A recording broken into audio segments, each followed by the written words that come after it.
Hi friends, welcome to our YouTube channel DM all in one. Friends, ఇంకా మన channel ఎవరైనా subscribe చేయకుండా చూస్తున్నట్లయితే ప్లీజ్ వెంటనే సబ్స్క్రైబ్ చేసుకోండి.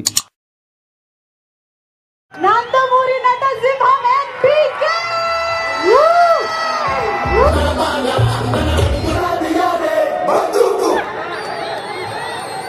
साहब, मेरे को दुश्मन कम और जान देने वाले फैंस ज्यादा है.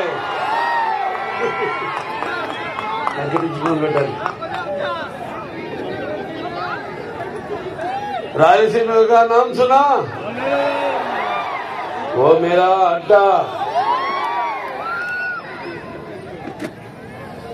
దేశానికి ఒక రాష్ట్రపతినిచ్చింది రాయలసీమ.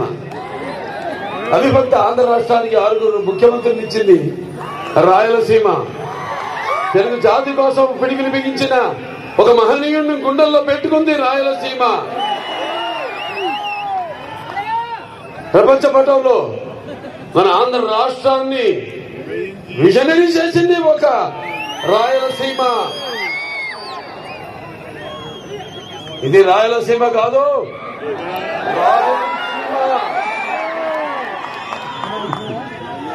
सारे जहां से अच्छा हिंदू सीता हमारा, हम बुलबुले इसके ये गुल सीता हमारा. बड़ा सितारा ఎంటర్టైన్మెంట్స్ మా డాకు మహారాజ్ సినిమా యొక్క ఈ విజయోత్సవ సభకు విచ్చేసిన నా అభిమానులకి, రాయలసీమ 4 చెరువుల నుంచి విచ్చేసిన ప్రేక్షక దేవుళ్లకు, అభిమానులకి, కళా పోషకులకు, కళా ప్రియులకు, అలాగే ఇక్కడ సభకు విచ్చేసిన నా సహచర శాసనసభ్యులైతేనేమి, మంత్రివర్యులు, శాసన మండలి సభ్యులు, వివిధ హోదాల్లో ఉన్న నా కుటుంబ సభ్యులందరికీ ఈ సినిమా ఇంత విజయవంతం చేసినందుకు నా హృదయపూర్వక ధన్యవాదాలు తెలియజేసుకుంటున్నాను. పాత్రికేయులకు, ఎలక్ట్రానిక్ మీడియా, ప్రింట్ మీడియా వారికి అందరికీ కూడా నా కృతజ్ఞతలు తెలియజేసుకుంటున్నాను. డాకు మహారాజ్ అంటే ఒక చెప్పడం జరిగింది, ఒక పాత్ర నుంచి పుట్టుకొచ్చింది. ఎంతో సినిమా అంతా ఎంతో ఒక సర్వే చేస్తాం. ఈ మధ్య సర్వే చేయాలి అంటే నాకు అవసరం లేదు, అయినా ఒక తపన, మా అందరిలో తపన. మా దర్శకుడు బాబీ అయితేనేమి, మా నందమూరి ఎంపీకే తమ్మన్ గారు అయితేనేమి, ఎంతో రీసెర్చ్ చేస్తాం. ఏదో చేయాలి, ఇంకా ఏదో ఇవ్వాలి ఒక ఆవేశం, ఒక తపన. ఆ తపనే ఒక చిన్న పాత్ర ఆదిత్య 369లో నేను 91లో చేశాను. 1991లో అది నాకు గుర్తుండిపోయింది. ఎందుకంటే నా అమ్మాయిలు ఎప్పుడు నా గుండెల్లో ఉంటారు. అంటే భావస్తురాణి జన్మాంతర సౌహృదాన్ని అంటారు. అంటే పోయిన జన్మలో కొంతమందితో ఉండే సత్సంబంధం వల్ల ఈ జన్మలో కొంతమందిని తిరిగి పొందొచ్చు. కానీ ఇన్ని వేల లక్షల కోట్ల మంది అభిమానులు పొందడం అంటే అది నా పూజను సుకృతంగా భావిస్తాను. సమాజం మీదకి నాకు బాధ్యత ఉంది. అలాగే నా అభిమానులు వాళ్ళు కూడా కాళ్ళ ఎగరేసి గర్వపడేలా చూసుకునే బాధ్యత కూడా నా మీద ఉంది. ఎందుకంటే మేము ఎప్పుడు అలా ఆలోచించను. అభిమానులు అంటే చెప్పినట్టు ఒక పెద్ద కుటుంబాన్ని ఇచ్చేయాలి ఎన్టీ రామారావు గారు. అందుకే నాకు అంత ధైర్యమైన జన్మనిచ్చి నన్ను మీ అందరి గుండెల్లో ఆయన ప్రతిరూపంగా నిలిపినందుకు దైవాంశ సంబుద్ధుడు విశ్వానికి విశ్వ నట రూపం ఏంటో చూపించిన నా తండ్రి, గురువు, దైవం, కారణజన్ముడైన విశ్వవిఖ్యాత నట సార్వభౌమ నటరత్న తెలుగుదేశం పార్టీ వ్యవస్థాపకులు డాక్టర్ పద్మశ్రీ నందమూరి తారక రామారావు గారు మనందరినీ కలిపారు. అటు సినిమా రంగంలో మరి ఆయన నటిస్తుంటే పౌరాణికాలు ప్రాణం పోసుకున్నాయి, జానపదాలు జాబలీలాడాయి, అలాగే సాంఘికాలు సామాజ వర్గమానాలు అయ్యాయి, అలాగే పాట పంచపదులెక్కింది, పాట నాటు నిలిచింది, కళామ తల్లి కన్నుల పండుగ చేసుకుంది, కలగల నవ్వింది, కలగలలాడింది. అటువంటి రామారావు మరి ఆయన బిడ్డగా పుట్టడం అంటే ముందు తెలుగు జాతి చేసుకున్న అంటే ఆయన తెలుగు జాతిలో పుట్టడం అనేది తెలుగు జాతి అదృష్టం. అయితే మనమందరం ఆయన పుట్టిన జాతులు మనం పుట్టడం మనందరం చేసుకున్న అదృష్టం. మరి ఆయన బిడ్డగా పుట్టడం అన్నది ఎన్ని జన్మల మరి పుణ్యఫలము. కానీ నా అభిమానులు ఎల్లప్పుడూ నా గుండెల్లో ఉంటారు. మీకు మాకు ఏ జన్మల అనుబంధము, ఏ రుణానుబంధము, ఏ విడదయ్యలేని అనుబంధము కదా అని నాకు అనిపిస్తుంది. సో అలా ఇంత పెద్ద కుటుంబాన్ని అభిమానులు, సినిమా నటుడిగా, రాజకీయాల్లో వాళ్ళ నా హిందూపురం ప్రజలందరికీ నా శిరస్సు వచ్చి వాళ్ళ కృతజ్ఞతలు తెలియజేసుకుంటున్నాను. వాళ్ళు 3వ గెలిపించారు నన్ను. వాళ్ళందరికీ నా కృతజ్ఞతలు తెలియజేసుకుంటున్నాను. అలాగే ఆదిత్య తీసిన గెటప్ నా అభిమానుల గుండెల్లో, అభిమానులే కాదు ప్రేక్షకుల గుండెల్లో ఒక చెరగని ముద్ర. ఎందుకంటే శ్రీకృష్ణదేవరాయలు అది మామూలు పాత్ర కాదు. అది కాకుండా మళ్ళీ ఆయన మారు వేషంలో కృష్ణకుమార్ని కాపాడటం, ఆ గెటప్ అలా ఉండిపోయింది నా మైండ్ లో. ఫ్యాన్స్ ఎప్పటి నుంచో కోరుకుంటున్నారు అభిమానులు. మొత్తం సినిమా అంతా ఈ గెటప్ లో ఉంటే ఎలా ఉంటుందని అది నేను ముందు వ్యక్తపరచడం జరిగింది. ఏమంటే సర్వే ఒక నా ఆవిష్కరణ చేసుకోవడం ఒక పాత్రని. నేను చెప్తుంటాను, సినిమాలన్నీ కథలన్నవి ఒక పంచపక్ష పరమాన్నం వడ్డించిన ఇస్తరు కావచ్చు, లేకపోతే ఒక పాత్ర కావచ్చు, సమాజంలో నిజంగా జరిగిన ఒక ఇన్సిడెంట్ నుంచి కావచ్చు, లేకపోతే వేరే సినిమాలు చూసికొన్న వాటిలో నుంచి మనం ఒక స్ఫూర్తిని పొందే రకరకాల సినిమాలు. మరి ఇన్ని చేసుకుంటూ ఒక పక్క అఖండ కోవిడ్ టైంలో మొట్టమొదటి సినిమా మన భారత చలనచిత్ర రంగంలోనే విడుదలైన సినిమా. అప్పుడు ఎక్స్ట్రా షోలు లేవు, రేట్లు మామూలు రేట్లే.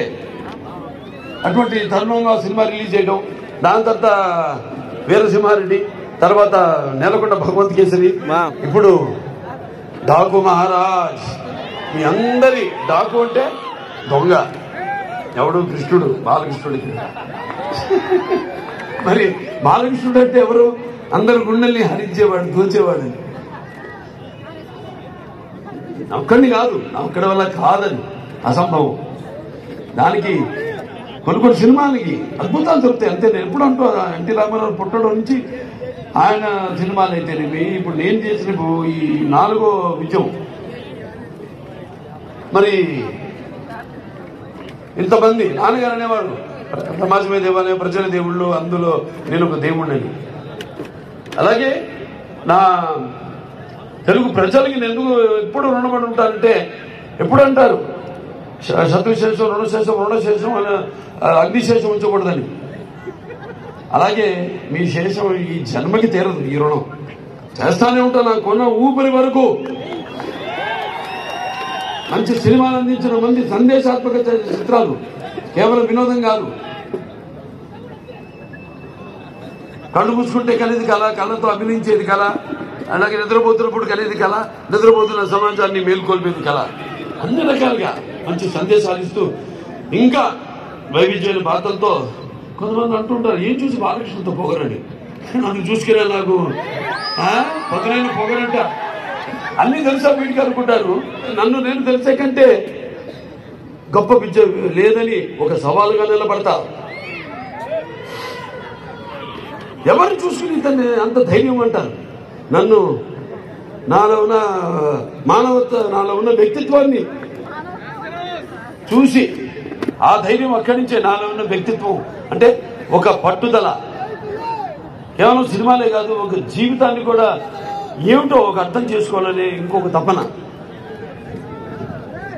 అలాగే అభిమానులు ఉన్నారు, వాళ్లే అసలు నిజమైన నా ప్రచారకర్తలు. నేను ఎప్పుడు పట్టించుకోను సినిమాలో కలెక్షన్స్ గురించి కానీ, రన్ గురించి కానీ, వేట్ల గురించి నేను ఎప్పుడు పట్టించుకోను. అని వాళ్ళే, వాళ్ళు తెలుసు నా రికార్డ్స్ అన్ని ఒరిజినల్ అని, నా కలెక్షన్స్ అన్ని ఒరిజినల్ అని, నా అవార్డ్స్ అన్ని ఒరిజినల్ అని, నా రివార్డ్స్ అన్ని ఒరిజినల్ అని. ఆయన ఇవాళ ఈ సినిమాలన్నీ కేవలం ఇక మీకు నచ్చడమే కాకుండా అటు ఇండస్ట్రీకి కూడా ఒక ఉడత అంటే పరోక్షంగా ఎంతోమంది ఉన్నారు సినిమా మీద ఆధారపడి సినిమా ఇండస్ట్రీలో, అటు ఎగ్జిబిటర్స్ అయితేనేమి, పంపిణీదారులు అయితేనేమి, సినిమాకు పని చేస్తున్న వాళ్ళు అయితేనేమి, వాళ్ళందరూ కూడా వాళ్ళందరూ ఆనందంగా ఉండడమే నాకు కావాలి. అలాగే మంచి సినిమాల వల్ల మంచి సందేశంతో మీ అందరూ కూడా విజ్ఞానం వినోదం రెండు పంచాలన్నదే నా ధ్యేయం. సరే, ఈ సినిమా మొదటి డైరెక్టర్ బాబీ కొల్లి, ఇది కథ కలిపి సరే వచ్చారు, ఆయన కలిశారు. ఒక ఫ్రెష్నెస్ కనిపించింది మామూలు చూసినప్పుడు. డైరెక్టర్ గారిని చెప్పినప్పుడు, మా నిర్మాత వంశీ గారు చెప్పినప్పుడు వచ్చారు, కలిశారు. వంశీ గారు కూడా ఎంతో అనుభవం ఉంది, ఎన్నో సినిమాలు తీశారు, ఎన్నో బ్యానర్లు ఉన్నాయని, హారిక సితారాని, ఇట్లా ఎన్నో సినిమాలు తీస్తూ ఎంతో మంది బ్రతికిస్తున్నాడు ఆయన. ఎంతో మంచి సినిమాలు కూడా తీస్తున్నాడు ఆయన. అని మరి బాబీ గారిని తీసుకొచ్చా అంటే ఏదో ఒక విషయం ఉంది. అంతేకాకుండా ముందుగా ఒక బాబీ బాలయ్యని ప్రేమించిన పీరుడులాగా నేను మొత్తం పూర్తిగా చూసేశాడు. అలాగే ఎంతో సున్నితంగా, ఎంత నవ్వుతూ అసలు టెన్షన్ లేకుండా హ్యాపీగా లొకేషన్లో నాలుగు నవరసాలను రాబెట్టుకున్నాడు బాబీ. అలాగే నేను ఎప్పుడు అంటుంటాను, ఈ ముత్యాలు వేడు వాళ్ళుగా దొరుకుతుంటే చూడడానికి ఎంత అందంగా ఉంటే అంత అందంగా అందరి దగ్గర నుంచి, నటుల నుంచే కాదు, సాంకేతిక నిపుణుల నుంచి, అందరి గురించి కూడా వాళ్ళ పనితనాన్ని రాబెట్టుకోగలిగిన సత్తా ఉన్న దర్శకుడు మా బాబీ. అద్భుతం. అంటున్నా నేను కూడా హీరోగా యాక్ట్ చేయొచ్చు కదా సినిమాలోని. అంటే ఆయన ఎంత హ్యాండ్సమ్ గా స్టైలిష్ గా ఉంటాడు.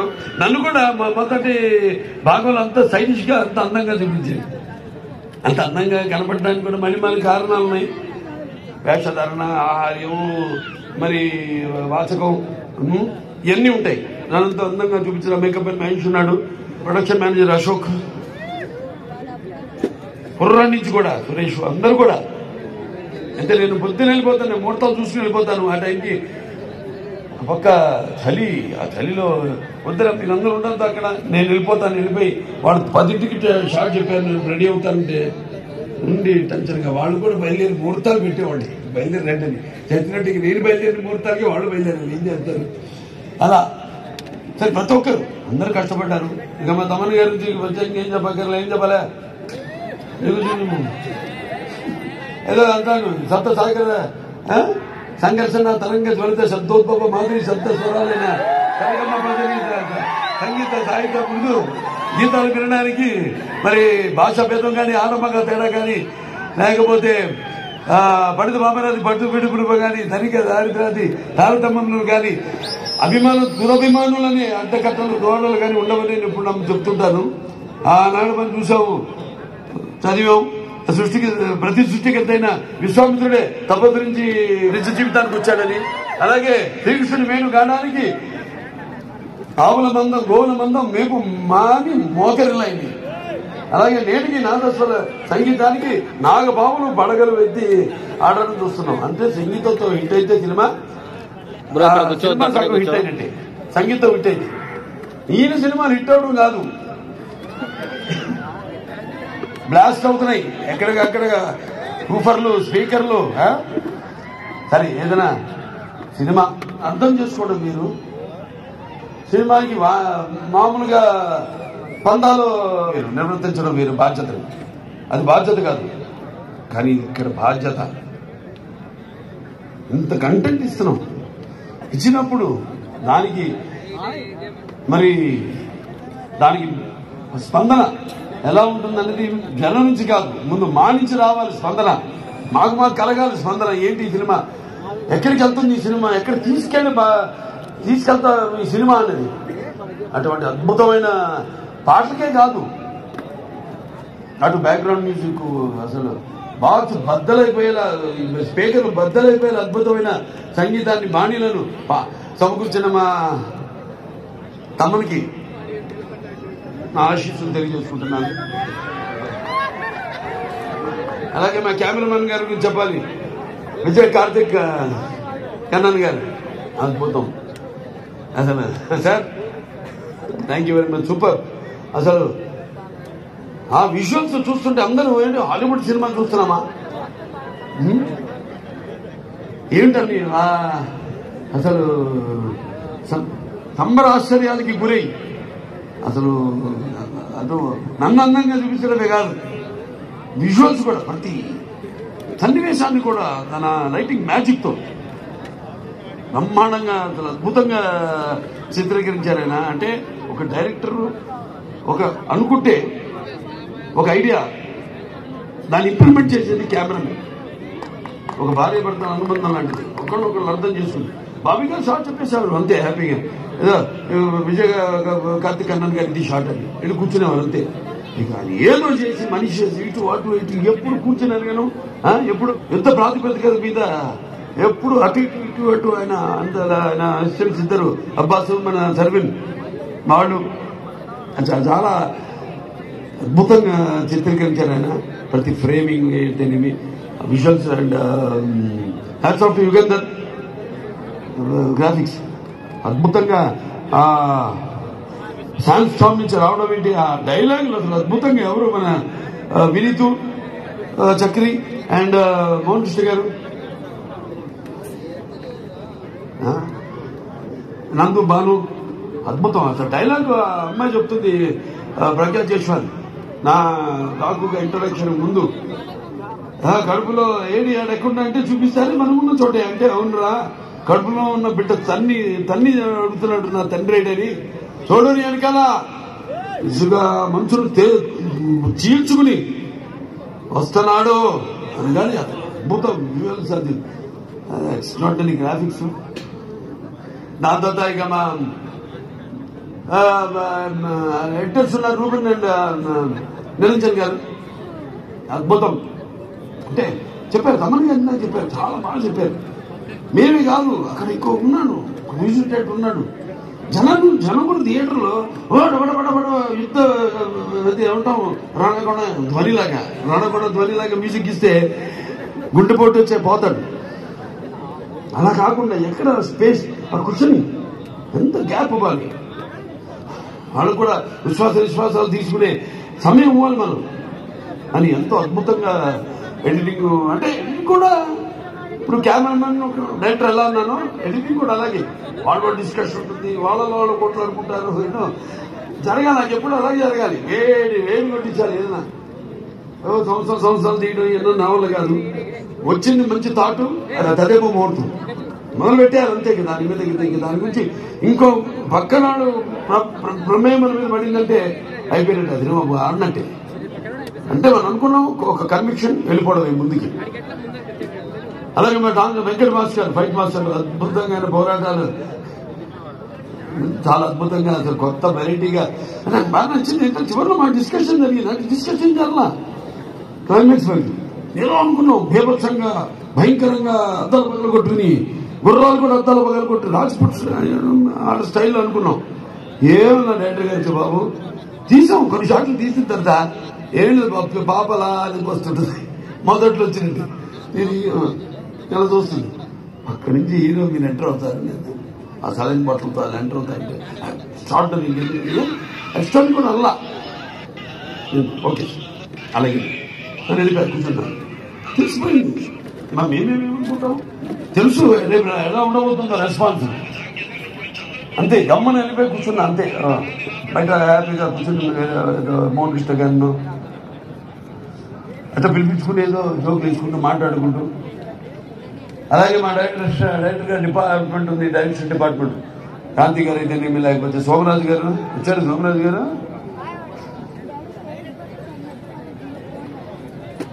సోమరాజు గారు అలాగే నాని గారు, రాధా గారు అందరు కూడా పడ్డారు. సినిమా నేను పాత్రలో ఉంటా. ఆ పాత్రకి రెండు ఉంటాయి, భయం ఉంటుంది, అది భయమో తెలియదు కానీ. సో అలా అందరూ కూడా మా డాన్స్ మాస్టర్ గురించి చెప్పుకోవాలి.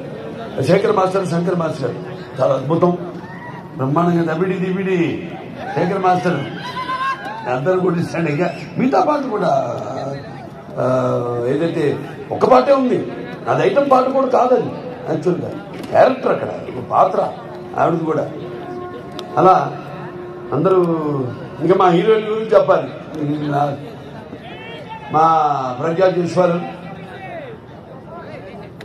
చాలా అద్భుతంగా ఉంది. అఖండాలో నుంచి స్టార్ట్ అయింది మా యొక్క ప్రయాణం. మధ్యలో మళ్ళీ అంటూ ఉంటాను నేను, మన మధ్యలో ఎక్కడ కనపడడం ఏంటండి.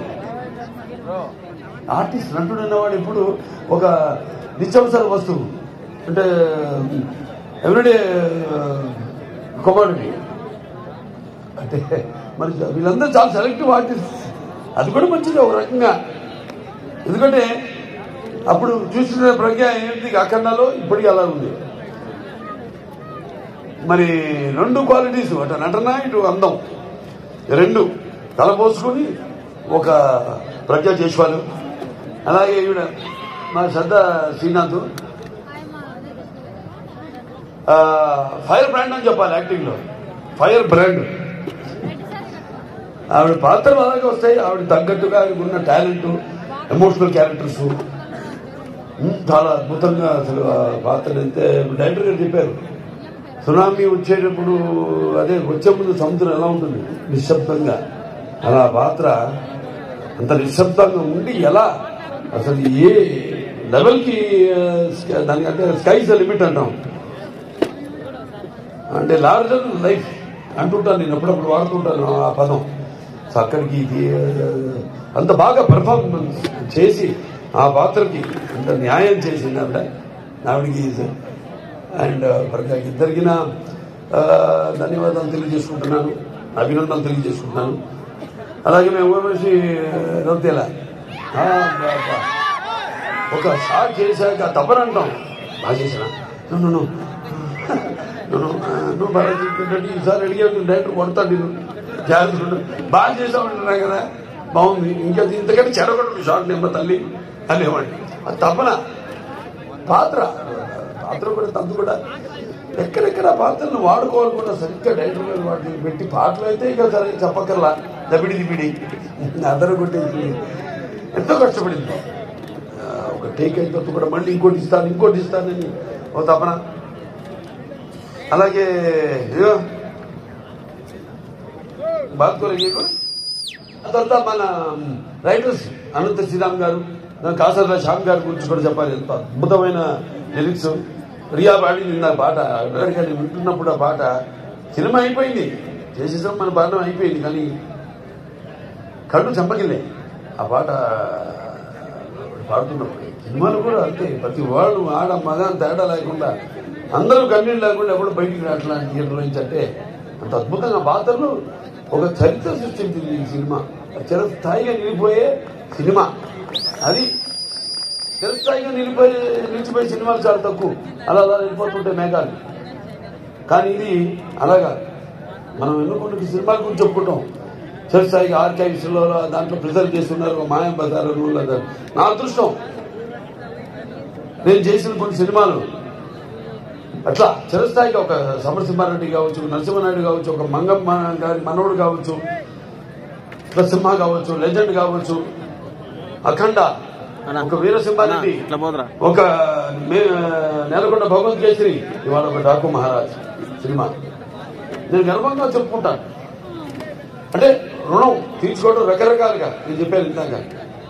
సో ఇలా ఈ రకంగా తీసుకున్నందుకు ఎంతో తృప్తి కాదు, ఇంకా నాకు ఒక తపన అనిపించింది. నా బాధ్యత నన్ను ఎప్పుడు నేను బాధ్యతని, అందుకే అంటే బాలకృష్ణగా ఎందుకు ఇంత అహంకారం అని అంటారంటే, పొగరు అంటే నాకు నేనే అని నేను ఇందాక చెప్పాను. అది ఒక తృప్తి కాదు, అదొక ఇంకా నా ఆలోచనలు ఇంకా బదులు పెట్టి, నాకు వయసు అబద్ధం చెప్తుంటా నేను, 46 నాకు, మరి 18 అంటే బాగుండదా, నాకు తిరిగేసేది, అది నా వయసు. కానీ నాతో సంబంధం లేదు, నాకు నా ఆలోచనలు అంతే. భగవంతుడు ఆశీస్సులు ముందుకు తీసుకెళ్తున్నాను. అలాగే బాబీ డియోల్ గురించి చెప్పాలి. ఆయన కూడా మరి అప్పటికి యానిమల్ సినిమా రిలీజ్ కావాలి, మేము ఎంత డిస్కషన్లో ఉన్నప్పుడు ఎవరైతే బాగుంటారు విలన్గా అన్నప్పుడు మామూలుగా అంటే ఎవరు పూరించిన పేరు అది, జస్ట్ 2 క్షణాలే కళ్ళు మూసుకున్నా అంతే. బాబీ డియోల్ గారు కూర్చేద్దాం నేను అంటే అంటే ఓకే అన్నారు. ఎందుకంటే నేపథ్యం ఎక్కడో రాజస్థాన్లో రాజ్పూట్ వాళ్ళ జరిగింది కాబట్టి చాలా బాగుంటుంది. అండ్ అదే అంటాం కొన్ని ఎంతో కాకతాళీయంగా యాదృచ్ఛంగా జరుగుతాయి. ఆ జరిగిన వాటిలో చాలా ఉన్నాయి సినిమాలు, నా ప్రతి సినిమాలో ఉన్నాయండి అలా. సో నా దర్శకులందరూ కూడా నాకు ఇచ్చిన ఈ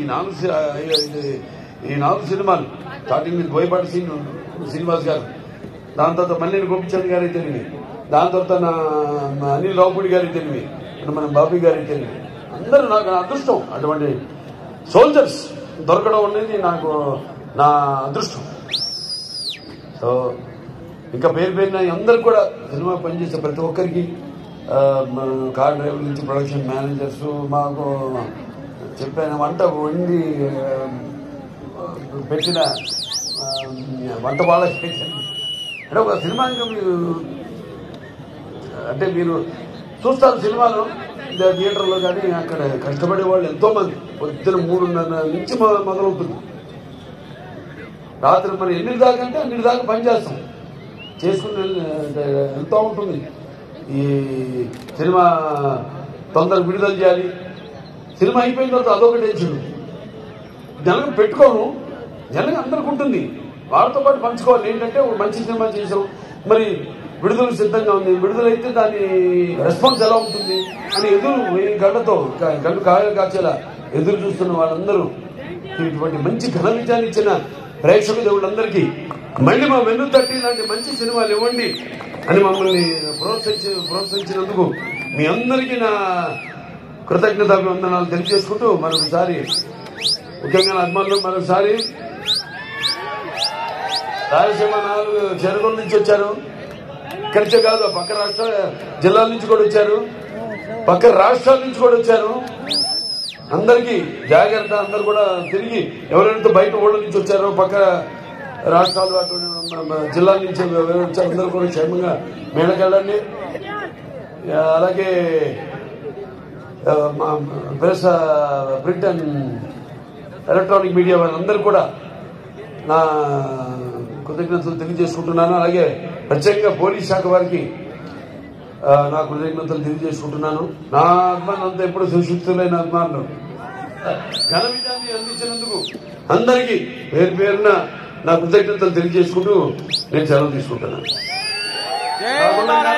బ్రాహ్మణుడిని 5 వయసుని మంచికి మానవి వంచిస్తే ఎదురు తిరిగే మార్గని కష్టాన్ని నమ్ముకున్న కమ్మరిని కొమ్మరిని కంసాన్ని రచుకుని నాయకురాముడిని కలుగిత కార్మికుడిని కల్మశాలని యాదవుని ఆపదలు ఆదుకుని వెలమని వ్యక్తిత్వంలో రాజుని అమ్మను మర్పించే కమ్మని పౌరుషంలో రెండిని కుటుంబంలో కాపుని అన్ని కులాలు ఆదరించే